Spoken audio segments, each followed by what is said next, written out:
Tonight he would lay his sword beside him in the tall grass, fold his worn travel cloak beneath his head, and let the sound of the river carry his thoughts away one by one. The river was wide here, slow-moving in the way of rivers that have traveled a very long distance and no longer feel the need to hurry. Its surface caught the last pale light of the evening sky, a sky the color of old ink, blue-gray and softly luminous, the kind of sky that exists only in the hour between sunset and true darkness, when the world has not yet decided what it wants to become. He had walked far today. How many days ago had he passed through the last village? 3, perhaps 4. It did not matter. The grass was tall and dry along the river bank, bent gently by a wind that carried with it the smell of pine from somewhere far to the north. And the earth beneath him held the warmth of the afternoon sun like a living thing, a slow, patient warmth that rose through the cloak and into his bones and told him that the ground, at least, did not mind his presence. He was a man of perhaps 35 years, though the road had a way of adding years to a face that sleep could not always take back. His clothes were plain, a dark traveling coat worn at the elbows, patched at the hem. His sandals lay beside him, set carefully aside, the leather cracked and darkened from weeks of river crossings and mountain paths. There was nothing about him that announced itself. He did not look like a man of rank. He did not look like a man of danger. He simply looked like a man who had come a long way and was resting. But the sword was there beside him in the grass, and anyone who knew what to look at would have seen the small signs, the ease with which he had set it down, the precise angle of it relative to his hand, the fact that he had lain on his left side so that his right hand remained free. These were not things he thought about.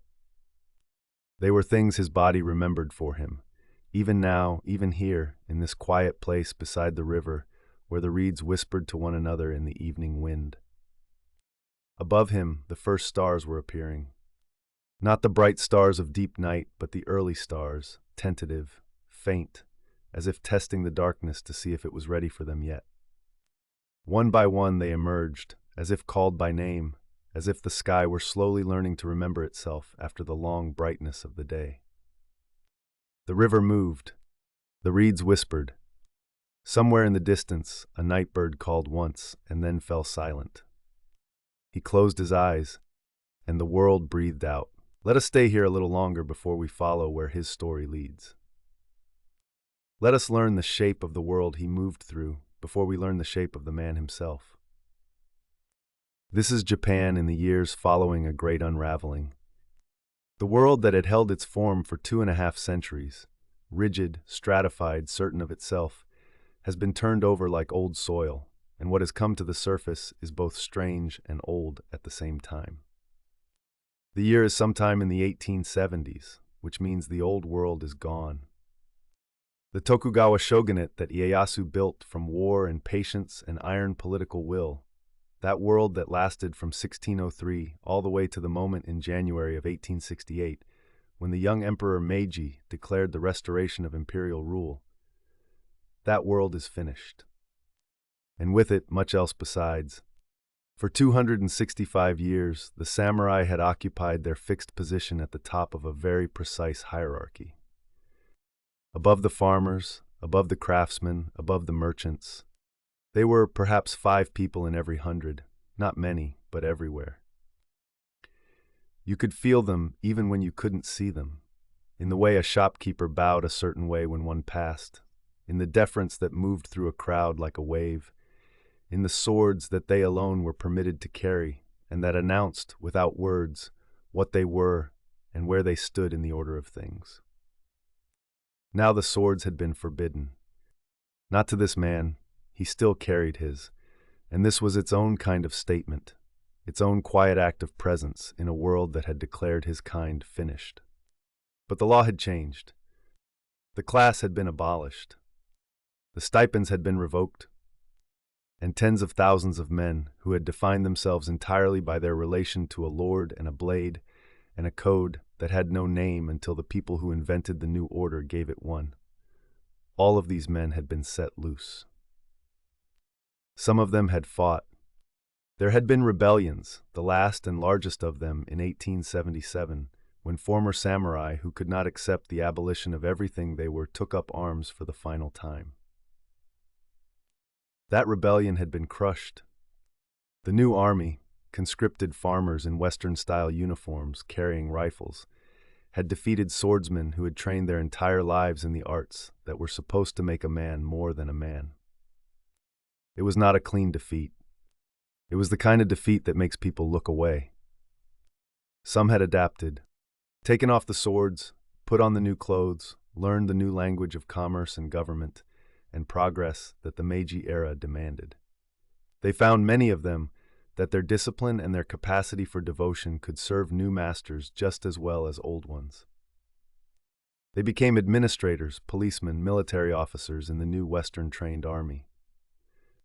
They folded themselves into the new order with the same quiet efficiency they had brought to everything else.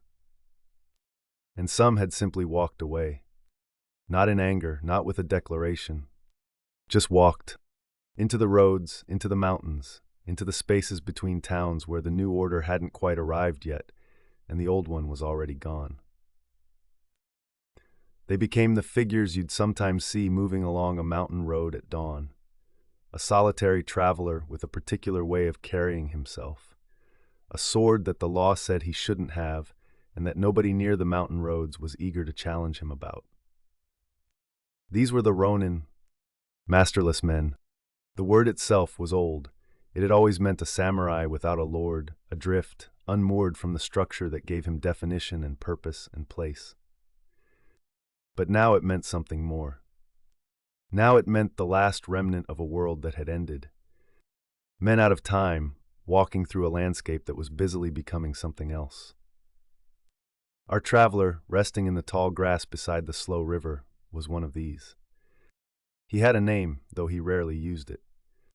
He had a lineage, though he almost never spoke of it. He had been born in a province in the west, into a family of middling samurai rank. Not great lords, not mere foot soldiers, but the solid middle layer of the old order, men who served steadily and without particular glory and expected their sons to do the same. He had learned the sword early, as all such boys did, and had shown an aptitude for it that his teachers noted without great excitement. There were always boys who showed aptitude, and aptitude was the beginning, not the end.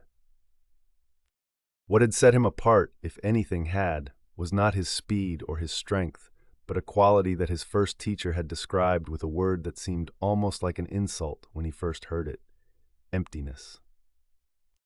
The boy fights as if there is nothing in him, the teacher had said to his father, and this seemed to please the father in a way the boy couldn't quite understand at the time. He understood it now. He understood it the way you understand something that has taken 30 years to become clear.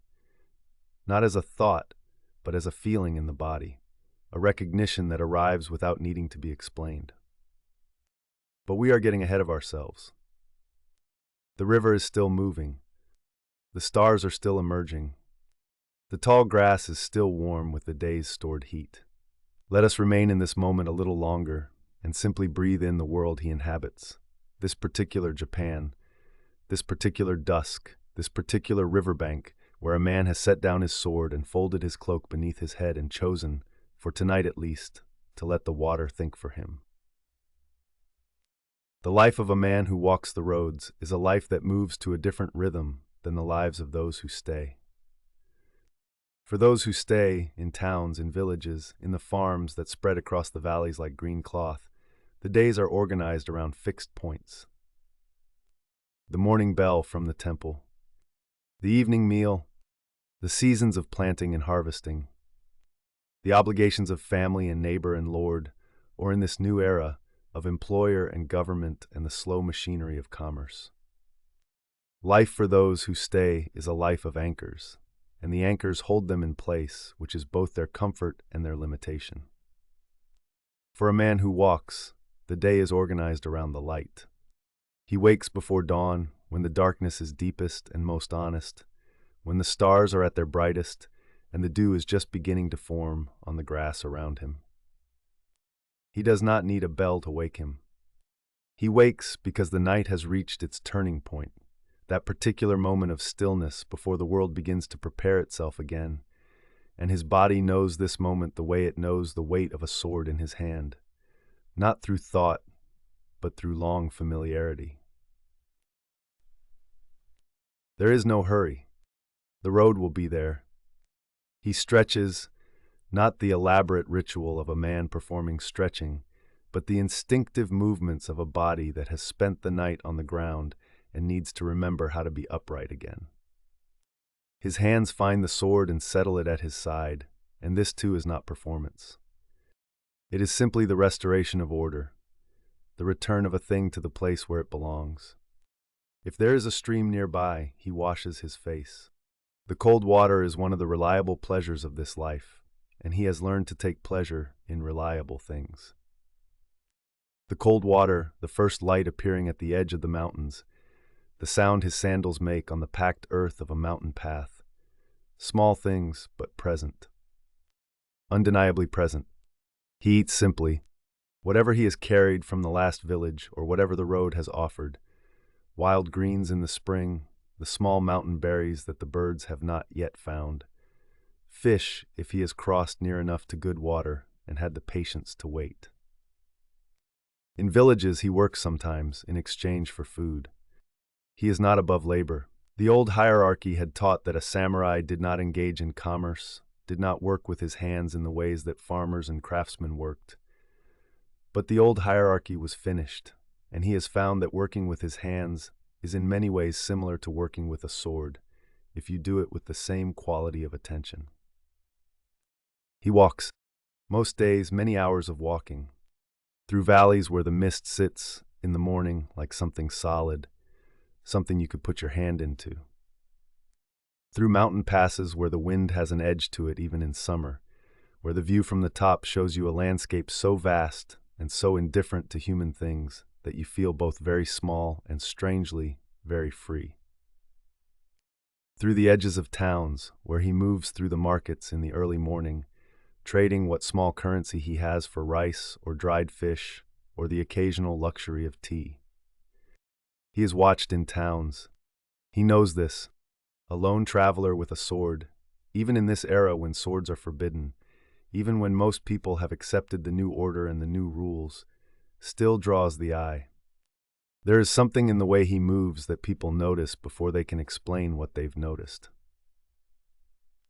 It is not arrogance. It is not threat. It is simply the bearing of a man who has spent his entire life learning how to be present in his body. A kind of gravity, perhaps. A quality of attention that turns outward as naturally as it turns inward. Children sometimes follow him through towns. Not always, sometimes they run from him. But sometimes they follow, at a careful distance, the way children follow anything that seems to come from a different world than the one they know. At night, he sleeps where sleep finds him. Sometimes in the common rooms of roadside inns, listening to the breathing of other travelers around him, the snoring, the small night sounds of strangers. More often outside, in the places the road passes through that have no name and no claim on any map. The hollow between two hills where the wind doesn't reach, the flat stone beside a waterfall, the tall grass of a riverbank where the ground holds warmth and the stars are very bright and the world is very quiet.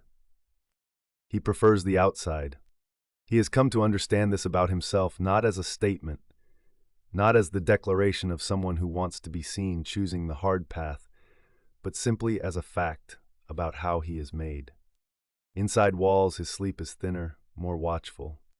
Outside, under the open sky, something in him releases. The breath comes slower. The thoughts grow gentle. There are men who would call this poverty, men who would call it failure.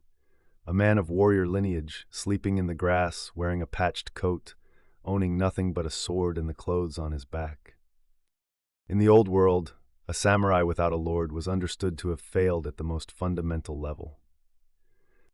The structure of that world, the rigid hierarchy that Ieyasu had built so carefully, the Shinokosho order that placed each person in their precise position, assumed that a samurai's identity was inseparable from his lord.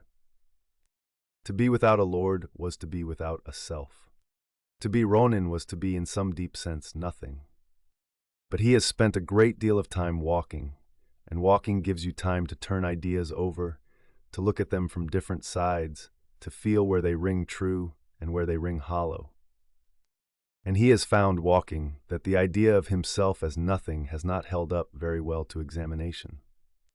He is here, the river is here, the stars are here, the sword is here. He ate today. He will walk tomorrow. There is a quality of presence to these simple facts that no social category can either confer or remove. He exists without a lord. He also exists without the weight of a lord's expectations, without the particular kind of slow suffocation that comes from devoting your life to another man's purposes, without the constant negotiation between what you know to be right and what your position requires of you. He is not nothing. He is perhaps simply himself. And there is a long tradition, he has come to understand, of men who have found this condition, which the world calls failure, to be the beginning of something else entirely. There was a man, much older than this tradition, who lived in a large clay jar. He walked the streets of Athens with a lamp in the middle of the day, and when people asked him what he was doing, he said he was looking for an honest man.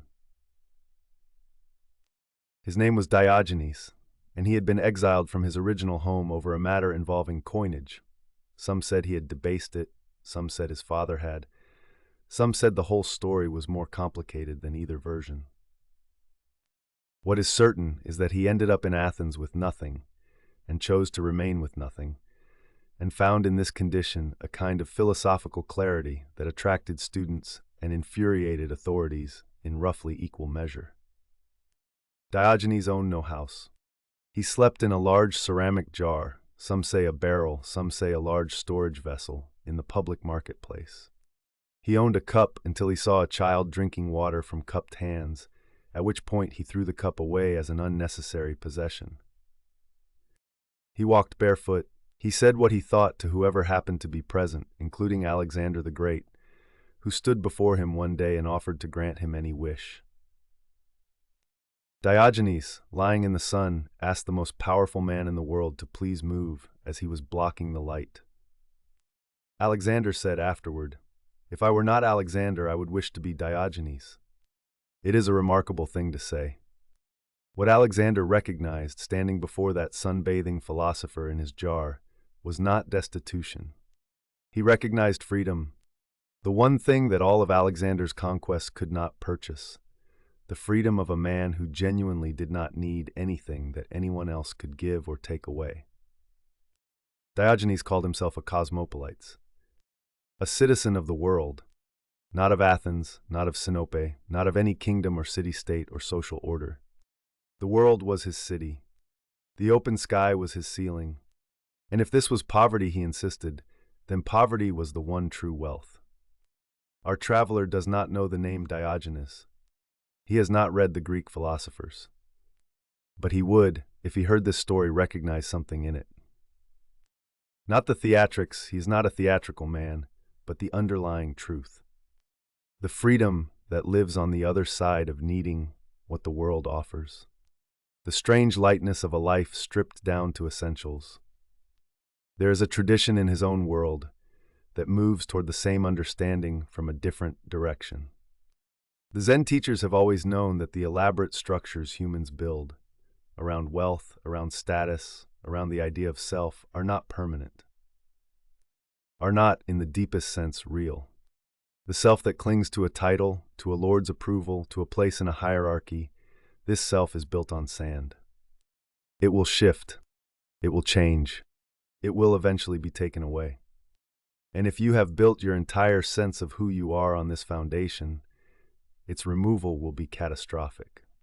But if you have learned to hold these things lightly, if you have practiced, year by year and road by road, the art of finding yourself present and sufficient without them, then their removal is simply weather, a change in the air, something to be noted and passed through.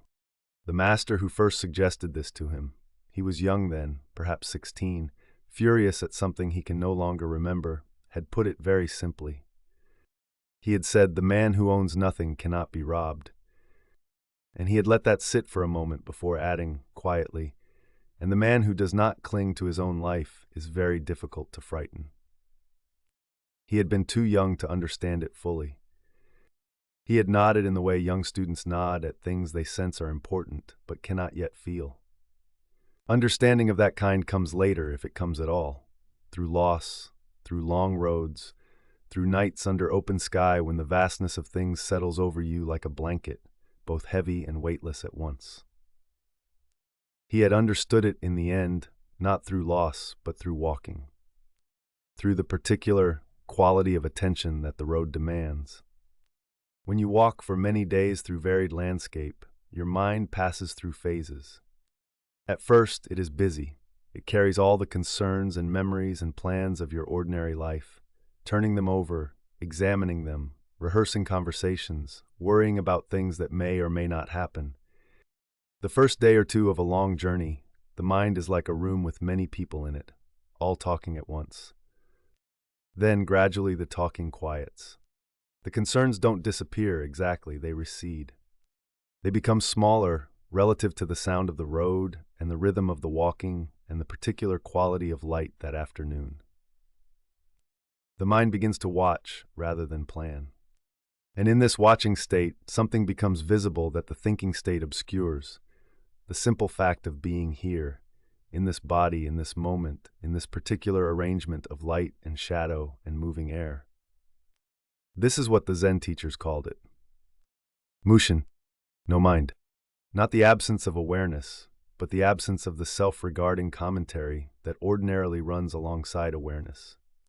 The river does not think about flowing.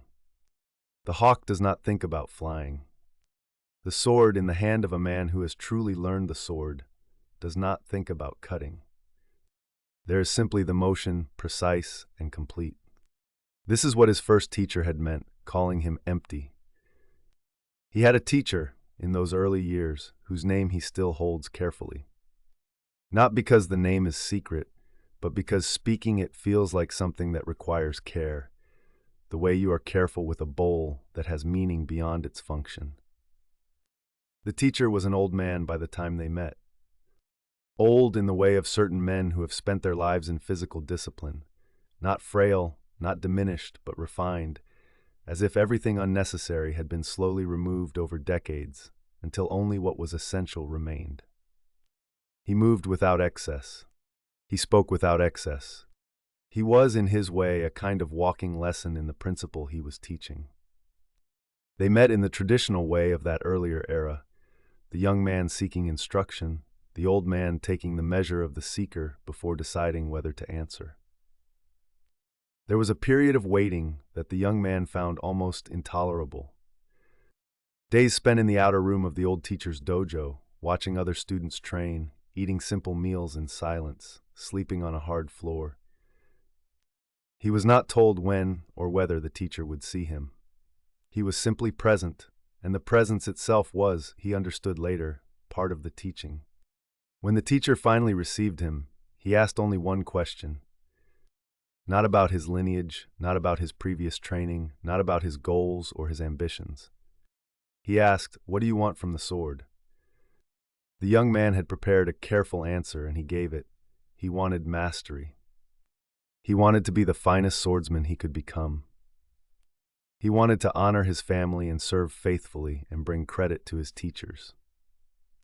The old man listened to all of this without expression. Then he said, "Those are other people's answers. What is yours?" And the young man, caught suddenly without his prepared words, found that he didn't know. He sat with the silence. It stretched between them like something physical.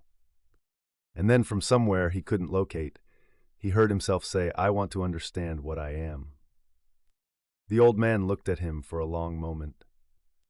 Then he nodded once and said, "Good. Then we can begin."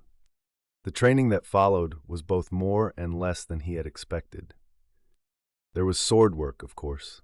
Hours of it. The fundamental forms practiced until they were written into muscle and bone, the paired exercises with other students, the slow development of an understanding of distance and timing, that could not be taught through explanation, but only through years of patient, attentive practice. He was good at this. He had always been good at this. The aptitude his early teachers had noted was real, and under the old man's guidance it deepened from gift into something more like knowledge. But the training was also in other things. In the maintenance of the dojo, sweeping, cleaning, tending the small garden that the old man kept with the same precision he brought to everything. In the reading of classical texts that seemed at first to have nothing to do with swordsmanship, poetry, philosophy, the records of old campaigns, the sayings of Zen teachers who had never held a weapon. In long walks, sometimes with the old man, sometimes alone, through the mountain paths behind the dojo. In sitting, simply sitting, doing nothing, for periods that at first felt impossible and gradually became not exactly comfortable, but navigable. He asked the old man once what the sitting was for. The old man said, "You are learning to be in a room with yourself without wanting to leave." This took years to make sense. Years of training, years of the rhythm of that life, the morning practice, the sweeping, the evening reading, the sitting, the long walks. Years during which the world outside the dojo was also changing, the rumblings of the Bakumatsu period beginning to make themselves felt even in that mountain retreat. The rumors of Western ships and political upheaval filtering in through travelers and merchants, and the occasional agitated student who arrived with more opinions than patience. He had been in the dojo when the news came of the restoration. The year 1868, and the world turned over. He had been perhaps 23, old enough to understand what it meant and young enough to feel, alongside the confusion and the grief for the old order, a strange and guilty sense of something opening. As if a wall he had not known he was leaning against had been removed. The old man gathered the students and told them plainly what had happened and what it likely meant. Some of the students wept. Some were angry. Some were very quiet in the particular way of people who are not allowing themselves to feel what they feel yet. The old man himself showed nothing that could be easily described. He stood in the dojo in the morning light and spoke clearly, and then when he had finished, he bowed to the practice hall, to the students, to something that was perhaps neither, and walked out to tend his garden. He sought the old man out that evening, found him in the garden, trimming the small pine that grew beside the eastern wall, working in the dusk with the same careful attention he brought to sword practice. He sat nearby for a while, watching, not speaking. This was something the training had given him, the ability to simply be near someone without the pressure to fill the space with words. Finally, the old man said without turning, "You are wondering what to do." Yes. The old man set down his trimming tools and looked at the pine for a moment. Then he said, "Everything that was true yesterday is still true today. The sword is what it was. The practice is what it was. What you are is what you were. The world has rearranged its furniture. The room is the same room." He thought about this for a long time after, as he often thought about the old man's words, turning them over, testing them against experience, finding new facets as the years passed. There was comfort in it, and he took the comfort. But there was also something incomplete in it, he felt. And he was honest enough with himself to feel that incompleteness too, because the world that had rearranged its furniture was also the world in which his teacher had grown old, and the dojo could not sustain itself without the stipends that had gone away with the old order. And within a year the students had mostly departed for new lives in the new world, and the old man had grown quieter and more interior in a way that was not like sadness exactly, but was near to it. He had stayed longer than most of the others.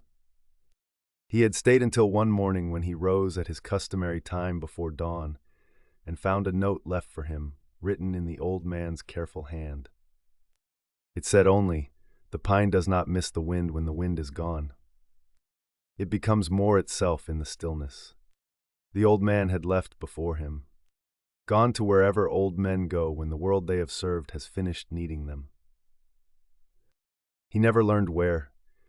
He folded the note and kept it for a long time, until the paper became soft and fragile from handling, and he finally let it go into a river much like this one, watching it float away downstream until it was gone. Then he picked up his sword and his pack, and he walked out of the dojo and turned north, and did not stop walking for very long after that ever again. The river moved. The man in the tall grass lay still, breathing slowly, his sword beside him in the darkness, the stars now very bright and very numerous overhead. There is a question that walks with him. He has carried it for years, the way you carry something you have not yet found the right place to set down. The question is not his question alone. It belongs to many men and to a tradition older than Japan and wider than any single culture's story. But he feels it in a personal way, as something lived rather than theorized. The question is this: what is a man when everything that defined him is gone? The samurai class is gone. The system that gave a warrior his meaning, his lord, his domain, his stipend, his position in the hierarchy, the entire elaborate structure of obligation and loyalty that the Edo period had built over 2.5 centuries, all of it gone. Abolished by a government that then had the particular efficiency to build a mythology around what it had destroyed, to invent, in the years after the abolition, a clean and noble version of the thing it had eliminated, giving it at last, retrospectively, the name Bushido, a name that the tradition had barely used while it was actually alive. This had struck him when he understood it as one of the stranger acts he had witnessed the world perform. To abolish a living thing and then immediately construct a monument to it. As if the abolishing and the monumentalizing were the same gesture, performed simultaneously with both hands. But perhaps that was what always happened. Perhaps the meaning of a thing only became fully visible at the moment of its ending. The pine does not miss the wind when the wind is gone. It becomes more itself in the stillness. He had thought, walking through many seasons, about a man he had never met, but whose story had reached him in fragments, through conversations with old men in roadside inns and the occasional worn book passed between travelers. A man named Musashi who had lived 2.5 centuries before him, in the early years of the very Tokugawa order that had just ended. Musashi, who had fought on the losing side at the Great Battle of Sekigahara in 1600, and emerged from that defeat into something very like what he himself now inhabited, a man without a lord, without a fixed position, walking the roads, seeking understanding through encounter and practice, and the long, patient discipline of being alone with oneself. Musashi had spent decades this way. He had fought hundreds of duels, though the numbers varied depending on who was telling the story. He had lived in cities under assumed names. There was a story that he had lived for a time in Kyoto in 1605, just 2 years after the Tokugawa order was established, hiding himself in the Gion district under an alias, moving through the streets of the city in the careful, watchful way of a man who is simultaneously nowhere and entirely present. He had painted. He had written. He had, in the end, produced a document of such clarity and depth that it was still being read and studied generations later. A book about the nature of strategy and the nature of mind that used the sword as its central image, but was finally about something much larger. What Musashi understood, and what the long years of the road were teaching this later wanderer in his own way, was that the sword was never really about the sword. It was always about the mind that held it. And the mind that held it most effectively was the mind that had learned, through tremendous labor, to get out of its own way. This was the emptiness his first teacher had seen in him, and it was both gift and burden. A gift because it was the beginning of the understanding. A burden because the understanding, pursued fully, led you away from the structures that organized human life. The lords and the dojos and the social categories, and the need to belong to something larger than yourself. It led you finally here, to the tall grass beside the river, to the open sky, to the single comfortable fact of your own presence in the world, requiring nothing to justify itself. There were other wanderers in other traditions who had arrived at similar places by different roads. The Chinese poets knew this. Li Bai, who lived 11 centuries before this river and this grass and this quiet darkness, had written about the Xia, the wandering martial heroes of the Tang dynasty tradition, with the same quality of romantic clarity that he brought to his poems about wine and moonlight and the sublime indifference of mountains. Li Bai himself had been a swordsman and something more than a poet, moving through the world with a kind of absolute self-possession that made the usual markers of status and obligation seem beside it slightly absurd. He had celebrated the figures who lived outside the fixed order, not because they had rejected virtue, but because they had, in their wandering, found a more demanding version of it, a virtue that could not lean on institutions for its definition, that had to generate itself from within, day by day, road by road.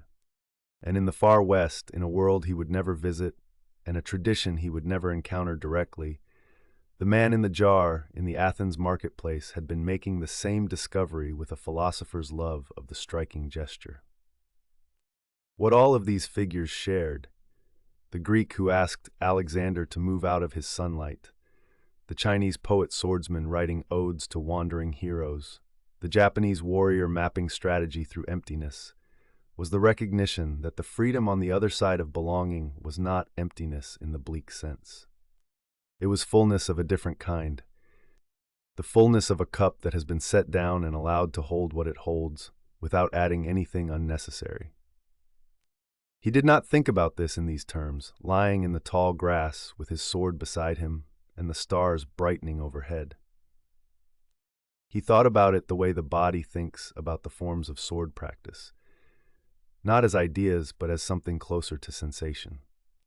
The feeling of the ground beneath him, the sound of the river, the specific quality of this night, this sky, this particular hour of his particular life, which would never come again in exactly this way, and which was, for that reason, entirely itself.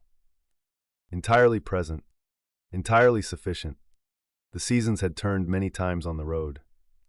He remembered specific nights the way you remember specific stones on a path you have walked in the dark, not their position or their names, but their texture beneath your feet, the quality of the contact.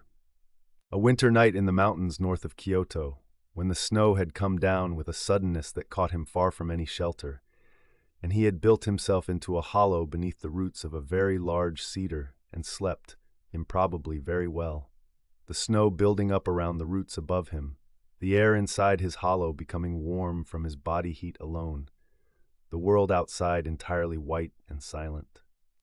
He had woken to a landscape so completely transformed that for a long moment he had simply stood and looked at it, the way you look at something that has appeared without warning and demands your full, uncomplicated attention. A summer night in a bamboo grove in the south, when the heat had been so complete and so warm that sleeping felt like being held, the bamboo moving above him in a small wind, the sound of it like water, like breathing, like something on the very edge of language. He had slept there for 2 nights, reluctant to leave, the grove having settled over him like a state of mind he was not ready to give up. A night beside the ocean. The first time he had seen the ocean as a man, he had seen it as a child, but that was different. That was through the lens of a child's newness to everything. As a man, alone, having walked 3 days to reach the coast, he had stood at the edge of the water in the early dark and felt something that he could not name precisely and did not try to. The ocean had a quality of scale that even mountains, which he knew well, did not quite match. The mountains were vast, but they were fixed. They stayed where they were. They could be mapped and walked and slowly comprehended.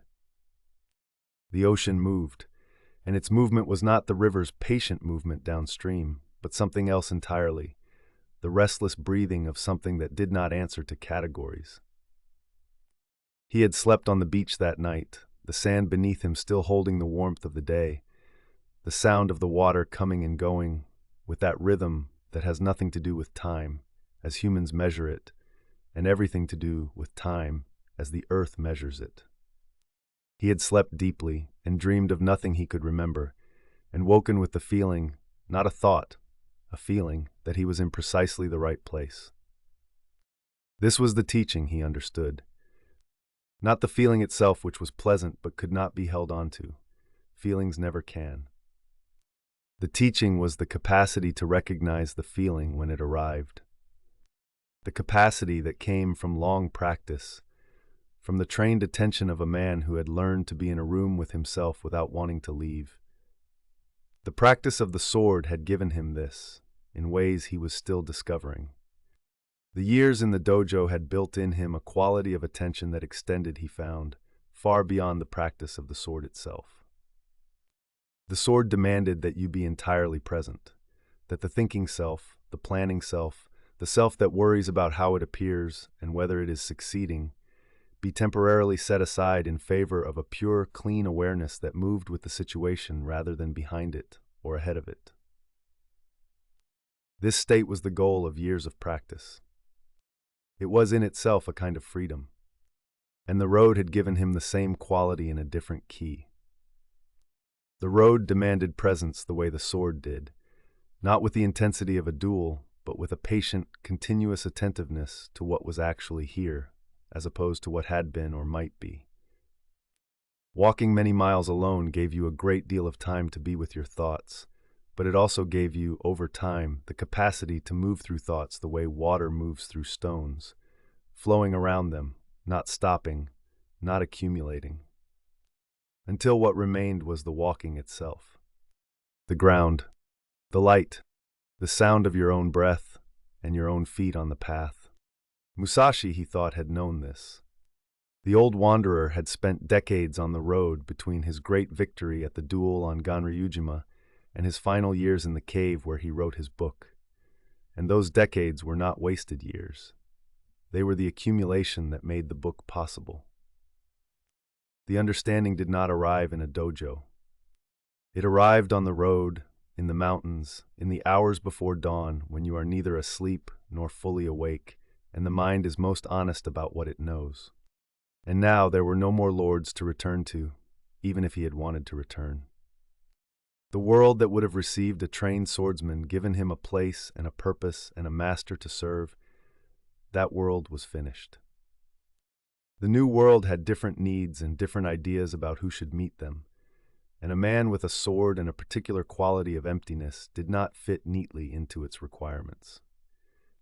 So he walked, not in defeat, not in mourning, though there had been mourning, for the old teacher, for the world that had shaped him, for the version of himself that had expected the story to go differently.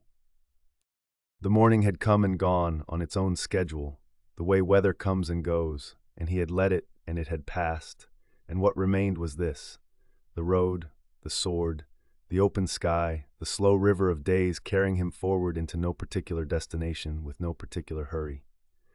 He had met others like himself sometimes, on mountain paths, in the common rooms of inns at the edge of nowhere, at the kinds of hours when the people who live in fixed places are asleep and the people who move are awake, sitting by the last of the fire. Men of his own kind, not always samurai, not always from the military tradition, but people who had, for whatever reason, found themselves outside the walls of the settled world and were making their life in the open. They did not always talk much, these encounters.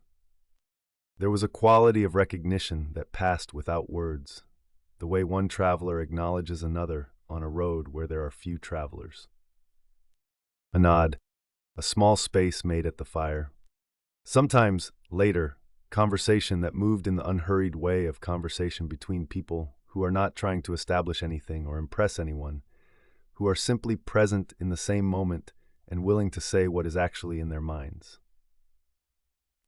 One such man had said to him, on a rainy evening in an inn somewhere north of where he was now, "I used to think the point was to arrive somewhere.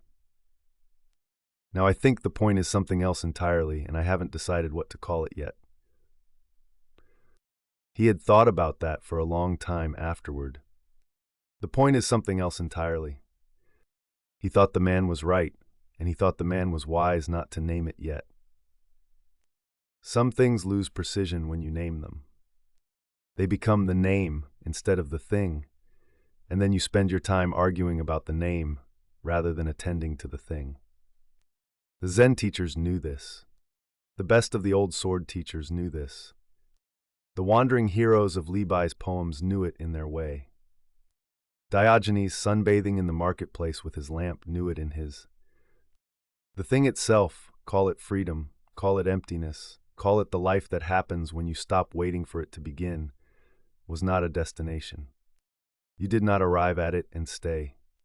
You came upon it the way you come upon a beautiful view on a mountain path, suddenly, without announcement, and you stop for a moment and let it be what it is, and then you continue walking, carrying the memory of it lightly. The river moved on. The stars completed their slow arc. At some point in the deep middle of the night, he turned in his sleep, and his hand found the sword beside him with the automatic certainty of long habit, and settled there, and he breathed on. The grass around him was still. The wind that had moved through it at dusk had quieted to almost nothing, just the occasional breath of moving air that bent a stem here, a stalk there, and moved on without destination.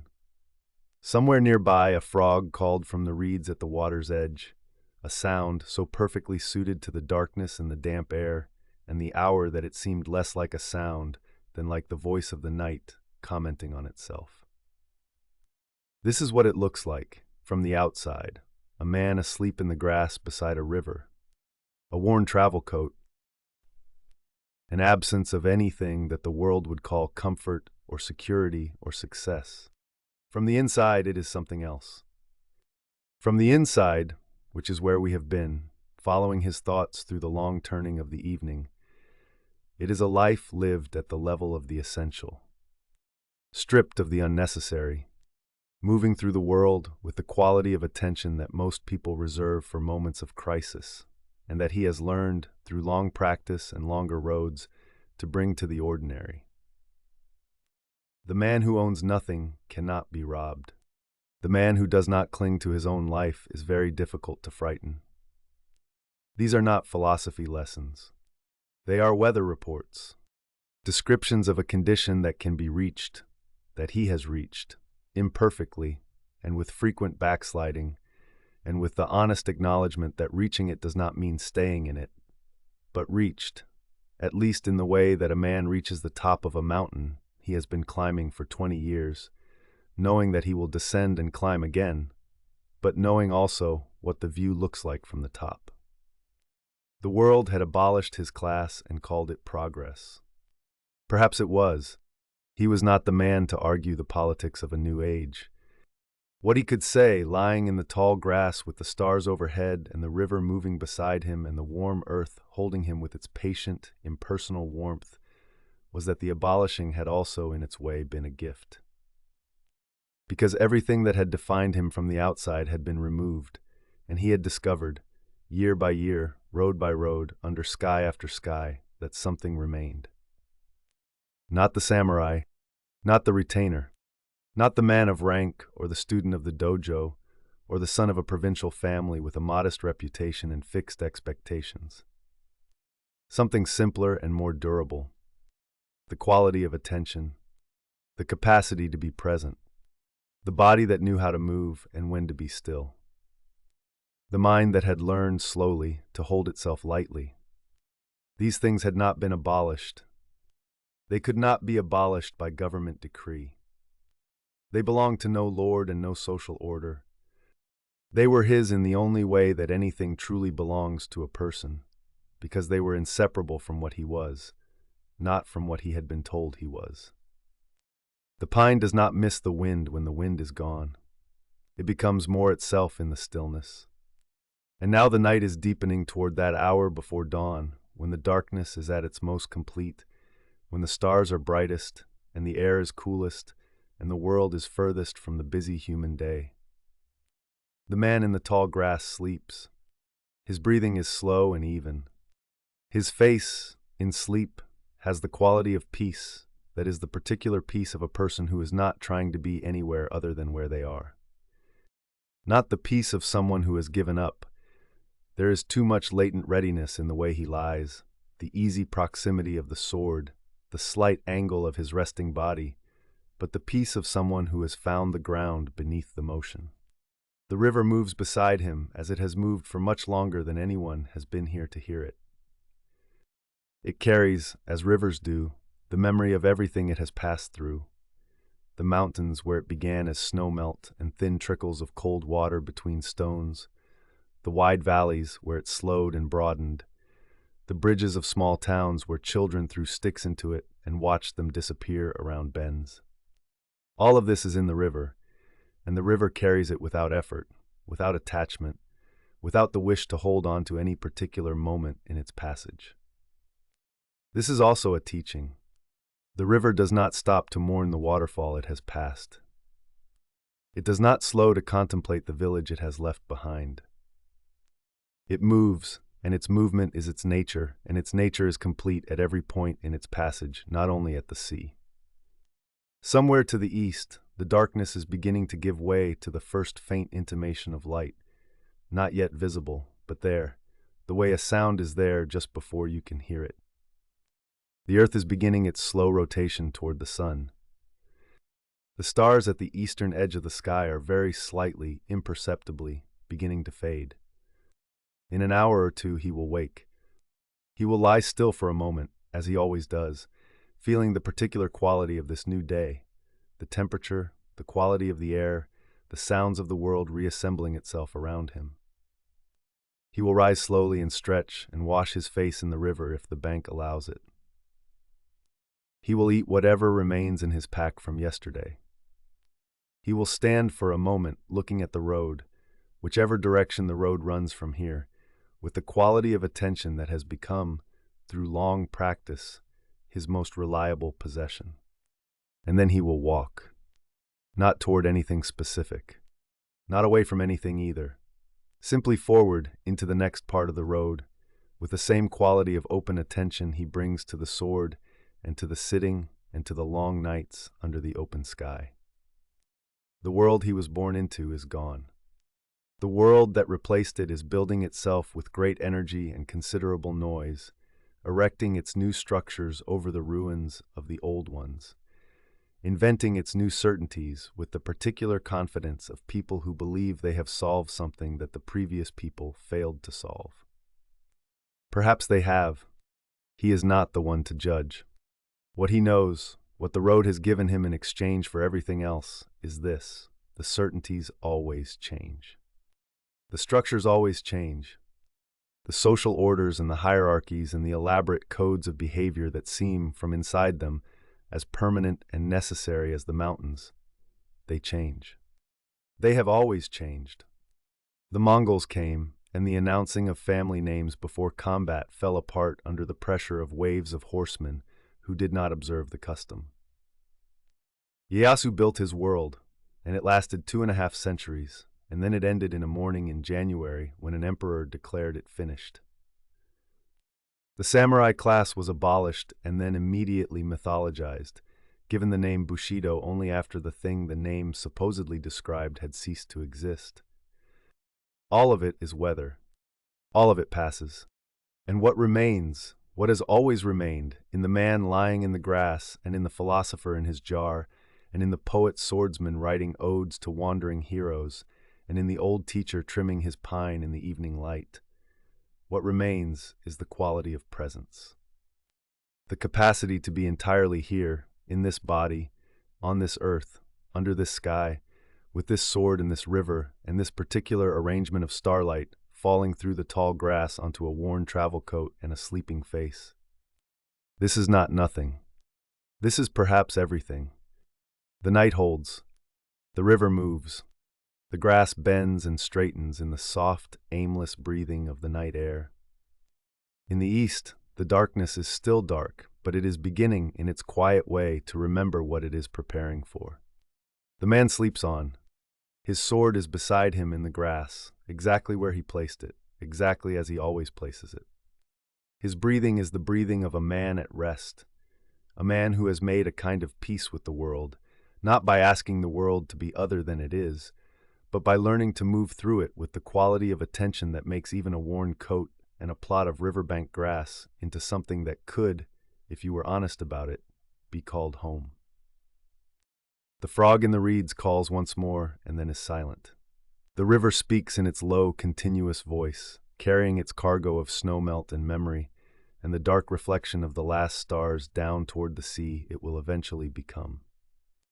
The stars above are very old and very patient and very bright, and they do not know his name, and they hold him in their light anyway, because this is what light does. It falls on what is before it without judgment, without preference, without the need to be thanked. He breathes in, he breathes out.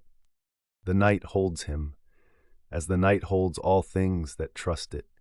The grass and the river and the road and the distant mountains and the old cedar with its sheltering roots and the pine in the abandoned garden that is becoming more itself in the stillness. Tomorrow the road. Tonight only this. Only the river and the grass and the wide, unhurried sky. Only the breath. In and out. Slowing now. Slowing. Still.